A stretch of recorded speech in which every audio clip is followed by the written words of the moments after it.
Aloha and welcome to the Modern Coconut, where we're going to break down my DIY home build and how I did it for a steal of a deal.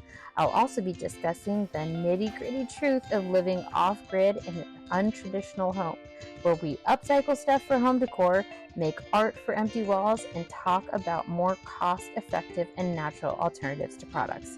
This is Modern Coconut. Let's be friends.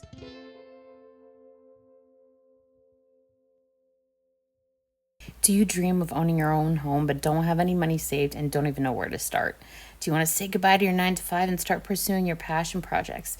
Do you feel tired and stuck in that daily grind that's soul sucking? I can relate. It's time to break free from the norm and start redesigning your life. That was me 8 years ago. No plan, no partner, no prospect of getting a bank loan, just the idea and the dream of wanting to own my own home. So in today's video, I'm going to spill the beans on how I reimagined my life and the epic journey that it's taken to get here.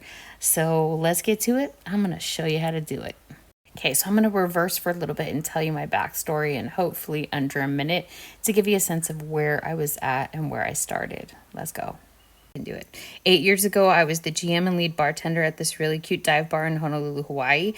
Being the GM meant that I was putting out fires left and right. If anything happened at the bar, that fell on me. So it was extremely taxing and exhausting existence. Plus, I was the lead bartender, so that meant that I was there nights, weekends, holidays, and closing the bar down at 2 or 3 in the morning, not getting home till 4 or 5. Life of a bartender is extremely exhausting and you're kind of a vampire, but it also means that you don't have to get up early, you're not fighting traffic to get to work, and that you're a great multitasker, which comes in handy in all other aspects of life.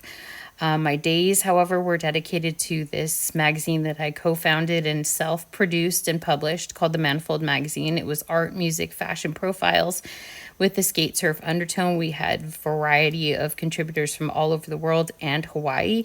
It was an extremely amazing experience and taught me a lot and a great outlet for my creative passions, but it was a money pit and it wasn't that successful. That, however, set aside my sort of creative outlet, and my nights and weekends were dedicated to the bar. I really felt like I was living Groundhog's Day, though, and I didn't really know what I wanted to do with my life. Minute and 18. So I have the goal in mind, but I don't have a plan to get there. I knew that I couldn't buy a home on Oahu because houses were starting at $600,000 and I wasn't going to be able to qualify for a loan. So that was out. So I started looking elsewhere, outer islands, and I started looking into how other people built their homes. And that became the foundation of inspiration for me. I became completely obsessed, started vigorously researching, following channels on YouTube like Tiny Home, Giant Journey, Living Big in a Tiny Home, Kirsten Dirksen, Levi Kelly, exploring alternatives, and pretty much anybody who was doing things outside the norm. That became the building blocks for this whole project. And I was seeing all kinds of things online, how people did it, how they worked it out, how they did it with a budget and without a 30-year mortgage. So I became obsessed, and I looked into 5 different building options that seemed doable and right for me. And those were traditional stick build, a prefab, a Bali style prefab, a tiny home, and a shipping container. So let's break those all down and talk about their pros and cons. Let's go.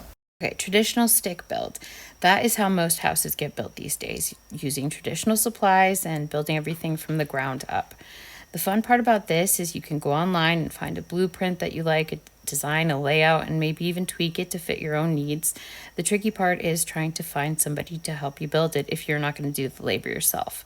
And as I've mentioned before, this can be kind of tough. Finding good help out here is hard to come by. But I'm going to use my friend as the cautionary tale. She wanted a 3-room house, really small footprint, just, a kitchen / living room, a bathroom, and a 1-bedroom. She found this friend of a friend to help her build it, laid out a contract, wanted it done within this certain time frame, and gave him all of the money up front. Do not do this. The idea is to give half the money, and then once the build is complete, get the other half. She gave him all the money, and then halfway through the build, he was like, hey, can I have the rest of the money? She's like, what are you talking about? So that plan went awry. She had to let him go. And I'm not even, what the hell did he use that money for? Probably hookers and blow. Who knows? The only way she's going to get that money back is if she takes him to court, and that's a whole other headache. So 9 months later, her house is still not completed, and she's out probably about $10,000. Whew, it's quite a hefty price tag. But this was an option for me, but building supplies out here are definitely more expensive than mainland, and even more expensive than Oahu, as I've mentioned in other videos. So I kind of stuck a pin in this idea and started looking into the other options. Okay, a prefab kit house is something that's built in or made in a factory and sent to your location. It's kind of like IKEA furniture. You get these instructions. It really only requires you to have a few people to help you erect the house, and you can probably do it in less than a week if you're motivated. It's kind of like, here are the instructions. A fits into B, fits into C, etc., etc. It's not a bad option. However, they're very cookie cutter, which was the con for me. The other con is that they start out at $250,000, which is a totally doable option for maybe a couple with a family with dual income who want to have a bank loan and a mortgage. Not particularly for me. The cookie cutter idea of me driving by, houses in my neighborhood and I can tell that they are prefab is also a downfall, because if I'm going to build my own house, I want it to look rad and I want it to be me or an extension of me. So this was not really an option. 250 was way too high of a price tag for single little old me. The next was a Bali prefab style house, which is, another prefab kit home, but is much cuter. It's, that dark wood jungle cabin in the jungle sort of essence. It's like very tropical looking, and this option starts out at $115 to $300 per square foot. So if you're getting something on the smaller end, it's totally doable. And like I said, if you've got dual income and you like the idea and the style of this house, it's probably doable, but it starts at $275,000. And keep in mind that it's being made in Bali, Indonesia, so the shipping price of that is also kind of high and a good chunk of the costs. So that wasn't an option for me either. The next was a tiny home. And then there was tiny homes, which was kind of how this whole journey got started, because following living big in a tiny home was really inspirational to me, seeing how other people had done it. Like I said, foundation for inspiration. People were innovative and smart and had customized their home to fit their needs. Everything was according to what they wanted and how they wanted to do it. Some people had, done the labor themselves and kept costs really low. Some people were kind of mid-range, and some people were contracting them out and having them built for them, which can be a little bit on the pricier side, but also come with these really beautiful results. Shout out to Ellie and Dan, who run Paradise Tiny Homes here on the Big Island of Hawaii, where they come up with, oh my God, she is so innovative and smart, and her designs are spectacular and like nothing that you've ever seen. And I was really inspired by them. And, tiny homes were just very affordable, and seeing that people were doing these homes in places like New Zealand and Australia, where housing prices are outrageous like Hawaii is, really inspired me. So this became the number one.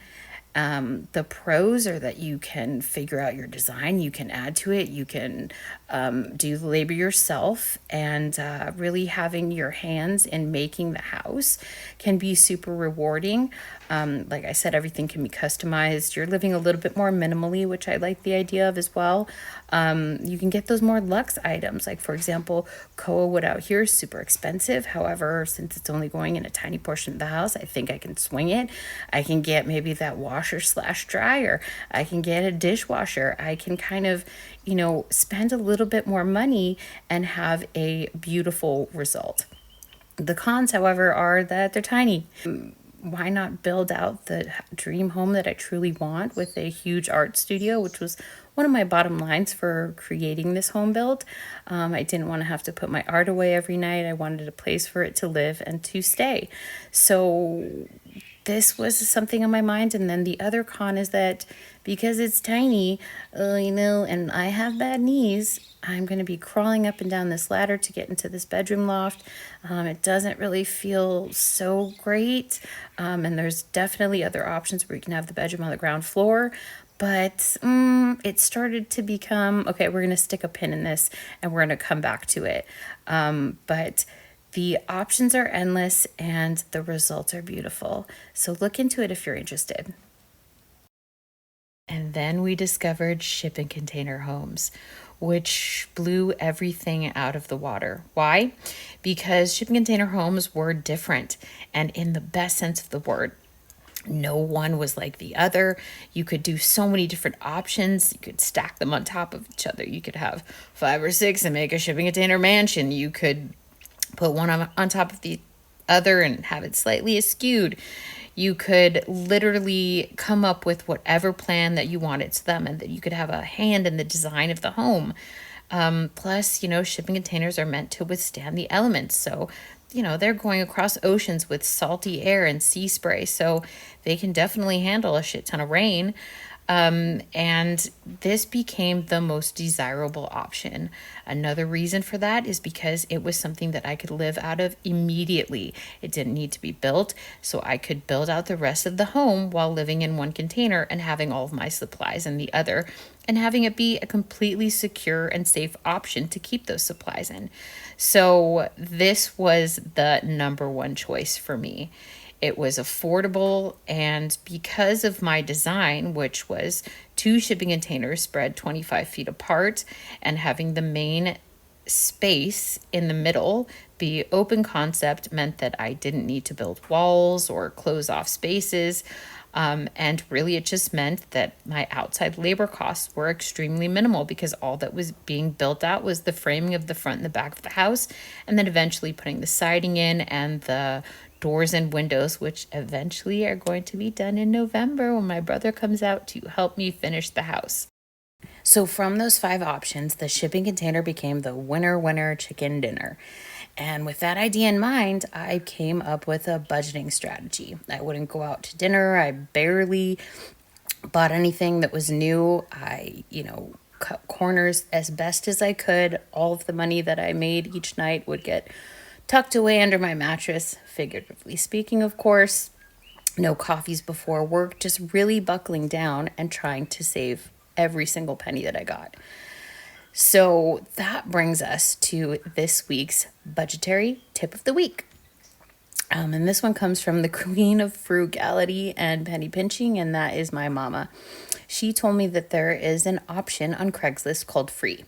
A lot of people will list whatever kind of shit that they don't want, and it can be a variety of things. But sometimes if you're lucky and you're hunting every day like I was, you can find people who have done home renovations and are just looking to get rid of this stuff because they don't want to make a trip to the dump. So I found this beautiful granite from this guy. Had just renovated his house and was looking to sell with a quickness, and he just needed to get rid of this stuff. It was beautiful. It was enough to do my whole entire house, all of the kitchen countertops and even the bathrooms. So I hit him up immediately. He said, hey, there's a lot of interest in this, so if you want, you got to come get it now. And I couldn't. I had to work. So I told him, yo, if you save this for me tomorrow, I will give you $50. And he could have been an asshole and started a bidding war with the other interested parties, but he didn't. He was amazing. He ended up saving it for me. I went the next day and picked up these heavy slabs of granite, and he also had a bunch of other things like subway tile and grout and spare wood, and he pretty much just gave it to me, and I ended up giving him some money for it because I was just so stoked to have brand new things that were, that I was getting at a massive discount. So when you guys are building, be resourceful about where you look to get building supplies. Craigslist has a materials option that is great, and some of it's super used and gross, but sometimes you can find something at a great deal. People are just looking to get rid of stuff, and Oahu is a lot more transient. There's a lot of military families. There's a lot of comers and goers. And so I started hunting on Craigslist daily. And this became kind of bad news for my neighbors and landlord because I started hoarding these supplies in the backyard. So for 3 years, I became laser focused on saving money and, sticking to the plan. And about 2 years into that journey, I flew out to the Big Island a handful of times to shop for parcels of land. Once I found the, spot that I liked in the neighborhood that I liked it in, I bought it outright and had it cleared while I was still on Oahu. And this whole entire build is coming in at just under $60,000. How did I do that? Honestly, a lot of it is due to the people who flew out and helped me. Like I said in one of the other videos, it was a barn raising. So people came out and lent their time, sweat, energy, tears, and love to helping me build this at a very, at no labor cost whatsoever. So a good portion of this was because of friends, and I couldn't have done it without you. I love you guys again so very much. It took a village. But I'm just here to say that, if you have a plan, a dream, or you're coming up with your bottom lines, you can get there. You just need to be resourceful and try to think outside the box on things. Nothing is impossible. It's the only thing that's stopping you is you. So with that in mind, I hope to see you soon. Thanks for sharing some time with me and watching this video. If you're learning something and you're liking these, please like and subscribe. Then next week, we're going to shake things up a little bit and maybe do something a little bit more interior based and more fun and artistic. And in the upcoming videos, we'll definitely break down that budget and how I got the costs to under $60,000. Woo! Anyways, aloha, and I'll see you next time.